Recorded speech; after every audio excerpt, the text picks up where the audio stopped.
Friends, welcome to back my YouTube channel TSP academy. Friends, आज के इस video में हम आप सभी को अर्धवार्षिक परीक्षा कक्षा 9 विषय गृह विज्ञान का जो पेपर है उसको हम फास्ट रिवीजन के तौर पर समझिए या फिर ये कहिए कि पेपर एनालिसिस हम लोग करेंगे इस वीडियो में, जिसका पेपर का टाइम है समय 3 घंटे। तो ये हमारे वीडियो पर आप मत समझिएगा कि 3 घंटा हम इसमें लगाएंगे, नहीं, आपको 15 से 20 मिनट के अंदर जो है ये पेपर हम उपलब्ध करा दे रहे हैं। 15 से 20 मिनट में इसका जो सलूशन है इसका उपलब्ध करा दे रहे हैं। इसलिए आप लोग वीडियो के अंत तक बने रहिए। और अभी तक जो लोग चैनल को सब्सक्राइब नहीं किए हैं, आप सब अपने प्यारे से यूट्यूब चैनल जीएसपी एकेडमी को सब्सक्राइब करके बेल आइकन दबा दें, जिससे कि इस प्रकार से हम जैसे जैसे वीडियो अपलोड करें तुरंत आप तक नोटिफिकेशन पहुंच सके। चलिए अब ज़्यादा देर ना करते हुए देखा जाए। विषय गृह विज्ञान है, होम साइंस। होम साइंस में जो है कुछ इसमें बताया गया है, जो निर्देश हैं इसके। यह प्रश्न पत्र 2 खंडों में का व खा में विभाजित है। अब बहुविकल्पीय प्रश्न जो है OMR बेस के रहेंगे। बाकी के जो खा वाले प्रश्न हैं, वर्णात्मक प्रश्न, वो आपको आंसर राइटिंग वाली जो कॉपी मिलेगी उसमें लिखना रहेगा। तो चलिए देखा जाए। पहला क्वेश्चन क्या कह रहा है, खंड का बहुविकल्पीय प्रश्न है। गृह व्यवस्था के पद हैं, तो गृह व्यवस्था के पद क्या है? नियोजन, मूल्यांकन, नियंत्रण, नियोजन, मूल्यांकन, सभी। अब इसमें देखिए इसका जो है राइट आंसर क्या हो जाएगा आपका? डी ऑप्शन राइट हो जाएगा, सही। सभी जो ऑप्शन दिया गया है ये सही रहेगा। अगला प्रश्न है, गृह व्यवस्था की प्रक्रिया है। गृह व्यवस्था की प्रक्रिया उद्देश्यपूर्ण होगी, अस्त व्यस्त है, जैसे तैसे, उद्देश्य रहित। तो क्या है? उद्देश्यपूर्ण होगी। इसमें राइट आंसर सी हो जाएगा।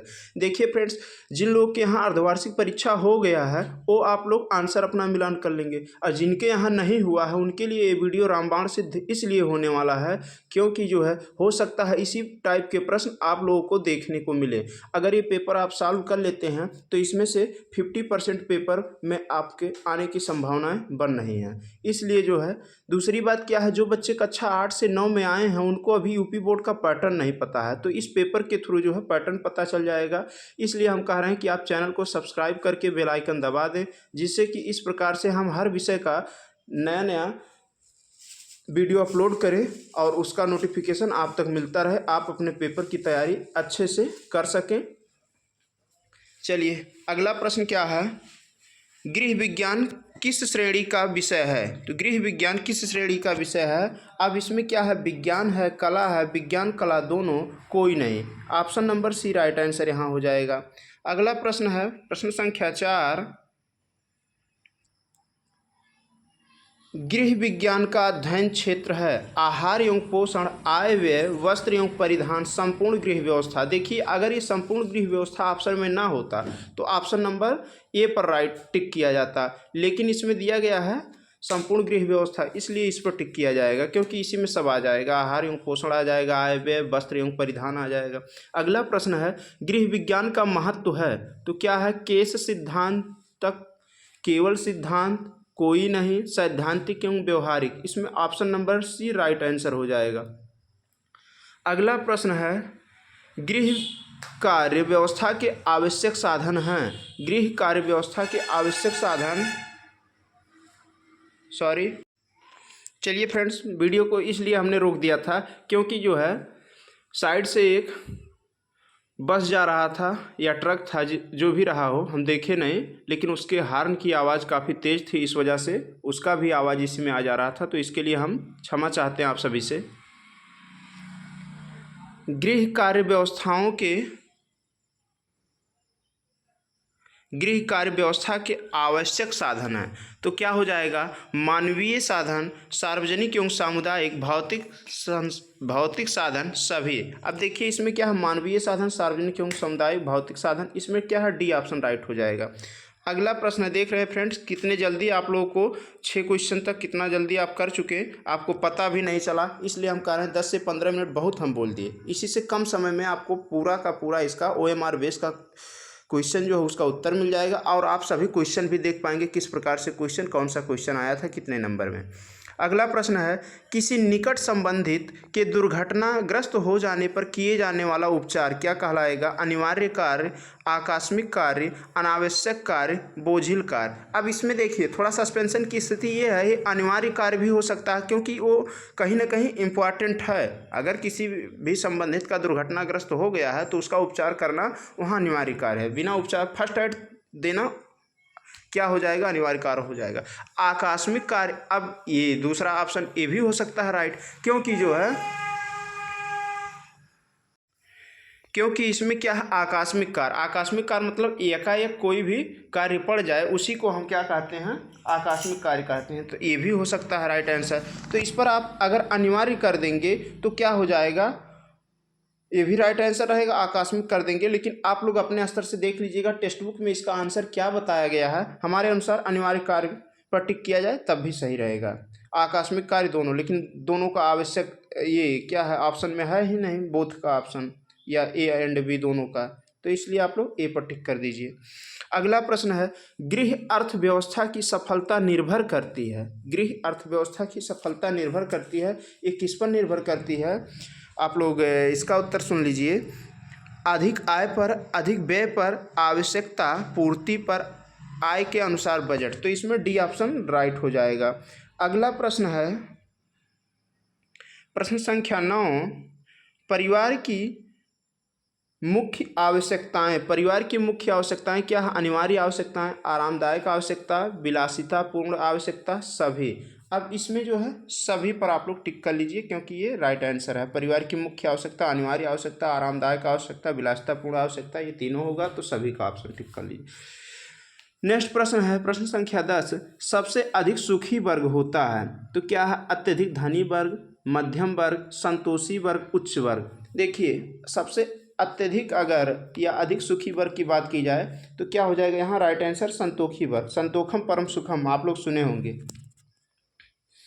अगला प्रश्न है प्रश्न संख्या 11, पूर्ण रूप से स्वस्थ व्यक्ति होता है शरीर रूप से स्वस्थ, मानसिक रूप से स्वस्थ, संवेगात्मक रूप से स्वस्थ, सभी। इसमें राइट आंसर क्या हो जाएगा? डी, सभी। अगला प्रश्न है, एक सामान्य स्वस्थ व्यक्ति का तापक्रम होता है 94 क्या है यहाँ? 94 degree Fahrenheit, 96 degree Fahrenheit, 98 degree Fahrenheit, 98.4 degree Fahrenheit. तो क्या हो जाएगा? वैसे एक्चुअल में जो है 98.6 होता है, लेकिन कुछ किताबों में मिलता है 98.4। अब 98.6 नहीं दिया गया है तो 98.4 पर टिक करेंगे। अगर ये 98.4 ना दिया गया होता, 6 दिया गया होता तो उस पर टिक किया जाता, क्योंकि अगर हम सेल्सियस पैमाने पर बात करें तो 37 डिग्री सेल्सियस होता है। केल्विन पैमाने पर बात करें स्वस्थ मनुष्य के शरीर का ताप तो 310 केल्विन होता है, और डिग्री फ़ारेनहाइट में बात किया जाए तो क्या होता है? 98.4 डिग्री फ़ारेनहाइट। इसके लिए एक फार्मूला है C/5। इसको सॉल्व करने के लिए C/5 बराबर F माइनस 32 बटे यहाँ C/5 बराबर F माइनस 32/9। यहाँ जो है आप लोग 9 कर लीजिए इसको, ये फार्मूला है। तो चलिए देखते हैं आगे। अगला प्रश्न क्या है? विश्व स्वास्थ्य संगठन WHO प्रबंधन करता है किसका? प्रशिक्षण, जल स्वास्थ्यक, माता और शिशुओं, निरोगी व्यक्तियों का। अब इसमें क्या होगा? आप लोग राइट आंसर टिक कर लीजिए, निरोगी व्यक्तियों का। विश्व स्वास्थ्य संगठन प्रबंधन करता है निरोगी व्यक्तियों का। इसमें देखिए ये भी थोड़ा सा डाउट है तो आप लोग अपने टेक्स्ट बुक से देख करके इसका आंसर क्लियर कर लीजिएगा। निरोगी व्यक्तियों पर टिक किया जाए या माता और शिशुओं दोनों पर, जल स्वास्थ्य पर भी, प्रशिक्षण पर भी। तो ये चारों ऑप्शन में से क्या है? ऑप्शन नंबर सी भी सही हो सकता है, लेकिन स्पेशल माता और शिशु के लिए नहीं, उसमें और लोग आएंगे ना, ये चीज़ें हैं। तो निरोगी व्यक्तियों पर आप लोग टिक कर लीजिए इस पर। अगला प्रश्न है, स्वास्थ्य शिक्षा से लाभान्वित होते हैं छोटे बच्चे, आश्वस्त व्यक्ति, शिक्षित व्यक्ति, सभी। इसमें राइट आंसर सभी हो जाएगा। अगला प्रश्न है, वायु है तो क्या हो जाएगा? वायु एक मिश्रण, यौगिक, तत्व, सभी। इसमें क्या हो जाएगा? एक मिश्रण है वायु। अगला प्रश्न है प्रश्न संख्या 16 है, ऑक्सीजन वायु का सक्रिय भाग है। अब ऑक्सीजन वायु का सक्रिय भाग है, इसमें आप लोग क्या टिक करेंगे? देखिए 21% वायु में ऑक्सीजन होता है, हाँ 78% नाइट्रोजन होता है। ऐसे अन्य गैसें भी होती हैं, कुछ 0.03% कार्बन डाइऑक्साइड होता है। तो अगर हम बटे में 5 है तो इसको 20-25-100 हुआ, यानी कि 20 बराबर यहाँ 20-25-100, तो 20 को हम 1 मान लेते हैं, 21% है, तो यहाँ राइट आंसर ए हो जाएगा। अगला प्रश्न क्या है? वायु में ऑक्सीजन का भार होता है, तो वायु में ऑक्सीजन का भार अगर बात की जाए तो यहाँ 78% नाइट्रोजन हो जाएगा। ये 23.14 ये गलत है, 30% ये भी नहीं होगा। 20.95 दिया गया है, अगर 21 दिया गया होता तो उस पर टिक किया जाता है। एक्चुअल में 20.95 ही होता है, लेकिन 21 मान लिया जाता है। अगला प्रश्न है प्रश्न संख्या 18। शुद्ध वायु में नाइट्रोजन गैस की मात्रा होती है। शुद्ध वायु में नाइट्रोजन गैस की मात्रा होती है, कितना होगा? यहाँ देखिए option number C right answer होगा, 78% होता है, हाँ ये राइट हो जाएगा। अगला प्रश्न है 19। वायु दूषित हो जाती है, श्वसन क्रिया, जैविक क्रिया, जलने की क्रिया, सभी।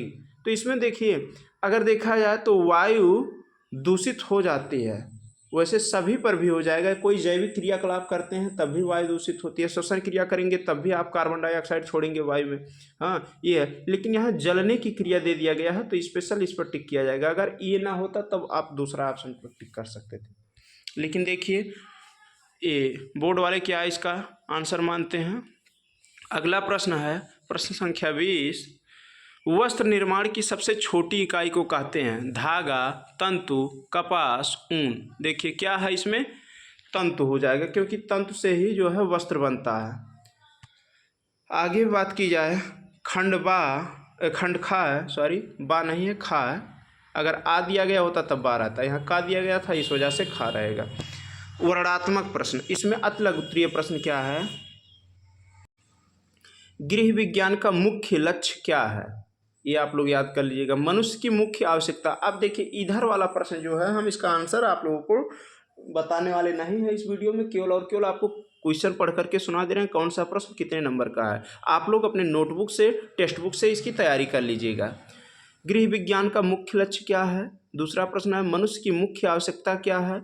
नेक्स्ट है उत्तम गृह कार्य व्यवस्था के मुख्य तत्व बताइए। नेक्स्ट है दांतों की सफाई का मुख्य उपाय क्या है? नेक्स्ट है आंखों को स्वस्थ कैसे रख सकते हैं? नेक्स्ट प्रश्न है कार्य के सरलीकरण से क्या तात्पर्य है? नेक्स्ट है परिवार की मूलभूत आवश्यकताएं कौन सी हैं? नेक्स्ट प्रश्न है अच्छे स्वास्थ्य के लिए निद्रा का क्या महत्व है? अगला प्रश्न देखा जाए प्रश्न संख्या, इसमें अथवा करके दिया गया है, प्राथमिक स्वास्थ्य केंद्रों का सामान्य परिचय दीजिए। नेक्स्ट है वायु मानव जीवन के लिए क्यों आवश्यक है? नेक्स्ट प्रश्न है ध्वनि प्रदूषण को नियंत्रित करने के उपाय बताइए। नेक्स्ट प्रश्न है भोजन के पाचन तथा स्वांगीकरण में क्या अंतर है? ये हो जाएगा। अगला प्रश्न है तीज त्योहार के अवसर पर पहनी जाने वाली वेशभूषा का वर्णन कीजिए। नेक्स्ट प्रश्न है दीर्घ उत्तरीय प्रश्न, परिवार की मूलभूत आवश्यकताएं कौन सी हैं, इनकी पूर्ति क्यों आवश्यक है, समझाइए। अगला प्रश्न है वस्त्र निर्माण के लिए प्रयुक्त किए जाने वाले कपास के तंतुओं का सामान्य परिचय दीजिए। नेक्स्ट प्रश्न है वायु द्वारा फैलने वाले किन्हीं 5 बीमारियों के नाम लिखिए। किसी एक के लक्षण व बचाव के उपाय लिखिए। अगला प्रश्न है मादक द्रव्य कौन कौन से होते हैं, उनका शरीर पर क्या प्रभाव पड़ता है? अगला प्रश्न है गृह व्यवस्था के अनिवार्य तत्वों एवं उद्देश्यों का उल्लेख कीजिए। अगला प्रश्न है रोगी का बिस्तर कितने प्रकार का हो सकता है, बिस्तर लगाने की विधि का विस्तार पूर्वक वर्णन कीजिए। नेक्स्ट अब यहीं तक था। तो आज के वीडियो में इतना ही प्रश्न था। अब इसी प्रकार से आप लोग नए नए वीडियो पाने के लिए, हर विषय का ऐसे ही पेपर पाने के लिए आप लोग क्या करेंगे, चैनल को सब्सक्राइब करेंगे तथा घंटी का निशान दबा देंगे, जिससे कि इस प्रकार से नए वीडियो जैसे ही अपलोड करें आप लोगों तक उसका नोटिफिकेशन पहुंच सके और आप अपनी परीक्षा की तैयारी को परख सकें तथा जिन लोगों का परीक्षा हो गया है वो लोग अपने बहुविकल्पीय प्रश्नों का उत्तर जान सकें।